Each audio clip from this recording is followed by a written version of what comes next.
Hello everyone, welcome back on my channel. Sixth class में आपके सामने फिर हाजिर हूँ मैथ की एक और नई वीडियो के साथ। मैथ में हमने प्रीवियस क्लास में स्टार्ट किया था chapter number 5 understanding एलिमिनेटरी shapes. Student, previous class में हमने इंट्रोडक्शन पढ़ लिया था ऑफ एक्सरसाइज 5.1।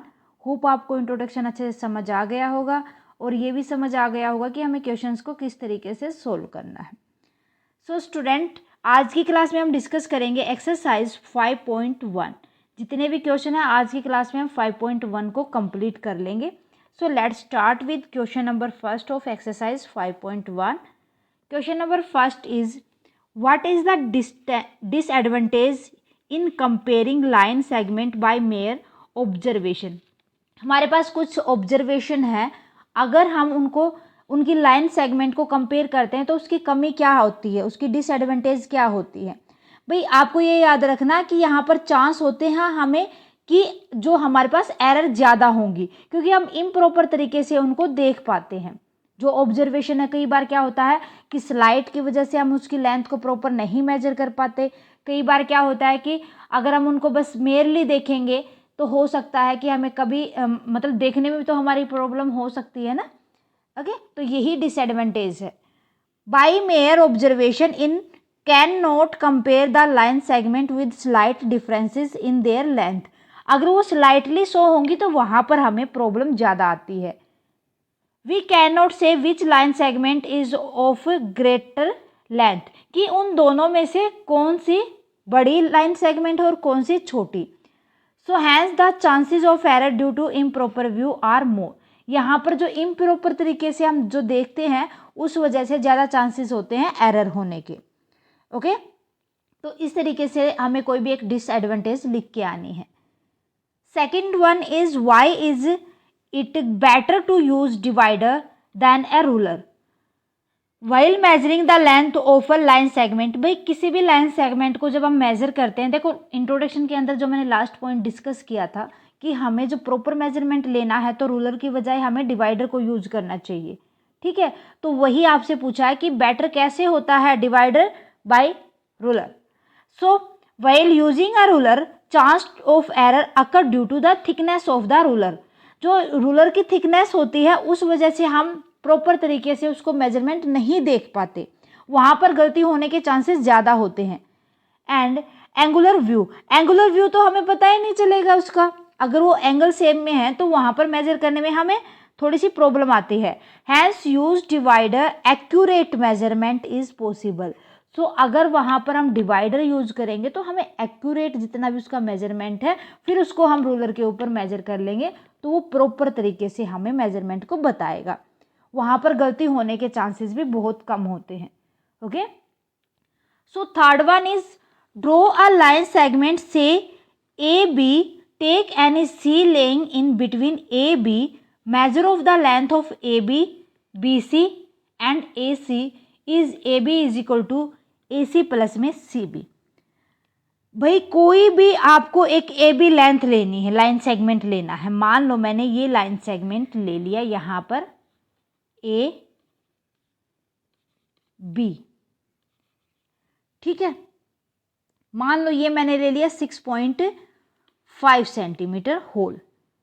ओके, उसके बाद बता रखा take any point C laying in between A B. अब इन दोनों के बीच में मुझे सी पॉइंट लेना है। सी पॉइंट लेंगे दैट मीन क्या होगा, सी पॉइंट तो इन दोनों का हाफ में होगा। सो यहाँ पर ए बी तो हमने ले लिया 6.5 सेंटीमीटर, ए सी हमारे पास हो जाएगा इसका आधा 3.2 सेंटीमीटर या 3 सेंटीमीटर ले लो।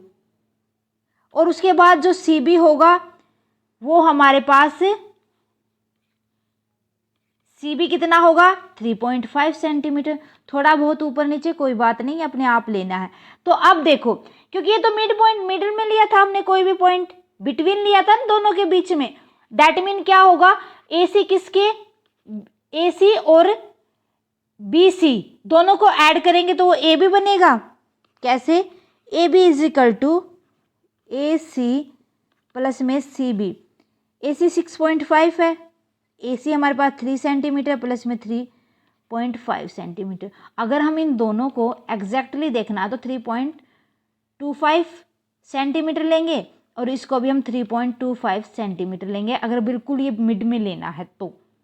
ओके, सो अब हम दोनों को हम ऐड करेंगे, ये भी कितना आ जाएगा 6.5 सेंटीमीटर और ये भी कितना आ जाएगा 6.5 सेंटीमीटर। मीन्स क्या है, left hand side equal to right hand side, और जो हमारे पास कंडीशन थी वो भी फुलफिल हो गई। Okay, got it. So next one is question number 4th, if A, B, C are 3 point on a line such as AB is equal to 5 centimeter, BC is equal to 3 centimeter, AC is equal to 8 centimeter, which one of them lie? वहां पर कौन सी लाई करके चलेगी। अब देखो क्या बता रखा आपको कि AB तो हमें 5 सेंटीमीटर दे रखे, BC हमें 3 सेंटीमीटर। तो अब जो तीनों पॉइंट है वो लाइन के ऊपर बताने हैं, सबसे बड़ी कौन सी है।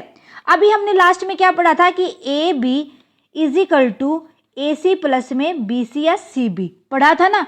तो यहाँ पर सबसे बड़ी कौन सी है, ए सी, कितनी 8 सेंटीमीटर, और ए बी कितनी दे रखी है हमें 5 सेंटीमीटर, और बी सी कितनी दे रखी है हमें 3 सेंटीमीटर। तो दोनों को ऐड करेंगे तो ये भी 8 हो गया और ये भी 8 हो गया, दोनों इक्वल है। दैट मीन यहाँ पर सबसे लॉन्गेस्ट कौन सी होगी लाइन सेगमेंट, वो ए सी होगी। बी और जो बी पॉइंट होगा वो दोनों के मिड में होगा ए सी के। तो यहाँ पर लिख देंगे हम A C line segment is the longest line segment, then B is the point between A and C. ठीक है, इस तरीके से हमें दिखाना था। Okay, so next is question number 5th, verify whether D is the mid point of line segment A G. ये हमारे पास क्या है, लाइन सेगमेंट ए जी। ठीक है, हमें बताना है क्या डी इसका मिड पॉइंट है ना। तो इसके लिए हमें देखना क्या होगा, अब देखो 1 2 देन 1 2। अगर हम यहाँ से देखेंगे ए डी कितना है हमारे पास 4 और ये कितना है 3।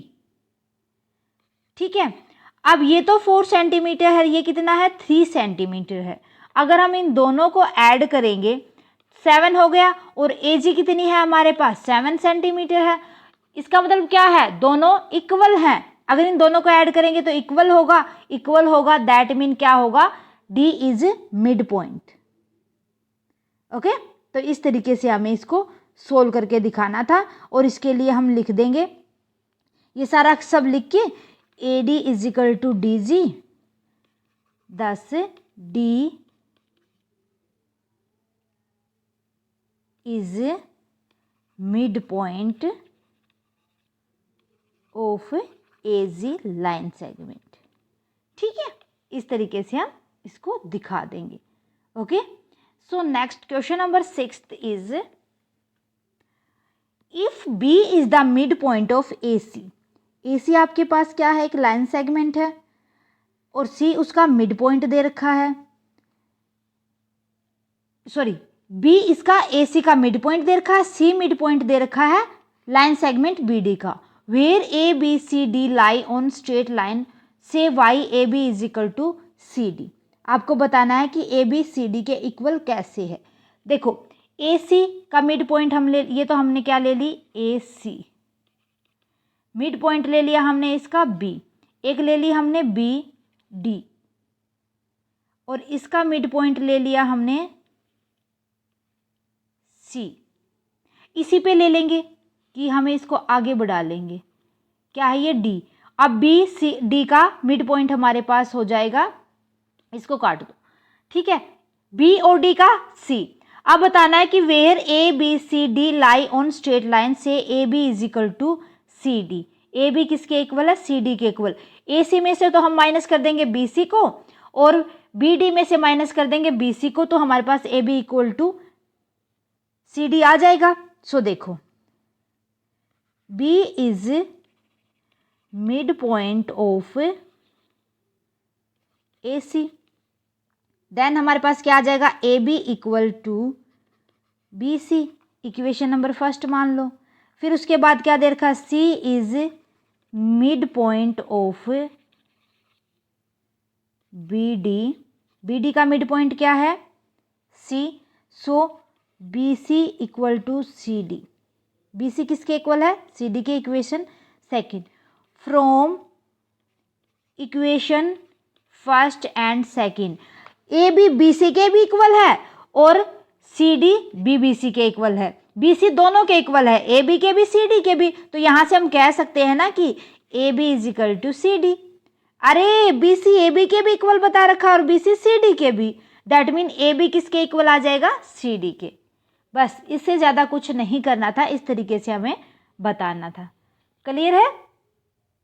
सो next one is question number 7th।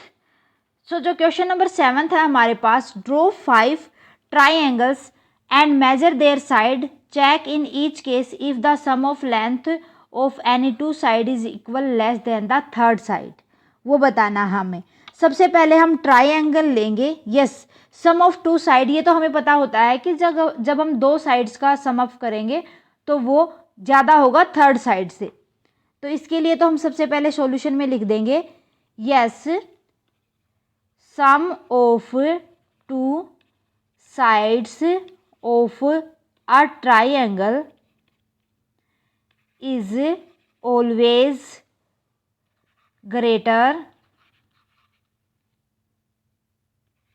Greater than third side.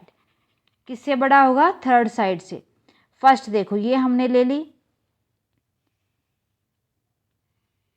तीनों लिखो 5.2, ये इक्वलेंट ले ली ना, तीनों साइड जिसके इक्वल होते हैं 5.2 सेंटीमीटर, 5.2 सेंटीमीटर।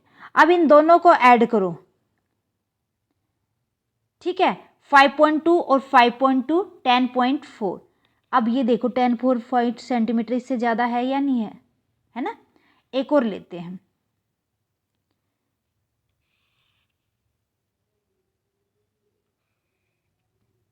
एक ये हमने ले ली ट्रायंगल, ये 10 सेंटीमीटर ली, ये हमने 9 सेंटीमीटर ली, ये हमने 15 सेंटीमीटर ली।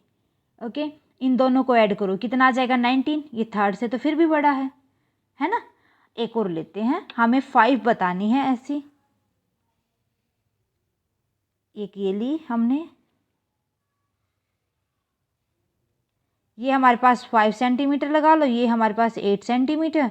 देखो भाई ये आपको ना इस तरीके से करनी है, सही मेजरमेंट लेके। मैं आपको रफली समझा रही हूँ, इसका मतलब ये नहीं कि आप पेपर में रफली करके आ जाओगे, मार्क्स बिल्कुल भी नहीं मिलेंगे। ओके, सो ये कितना था हमारे पास, 8 सेंटीमीटर थी।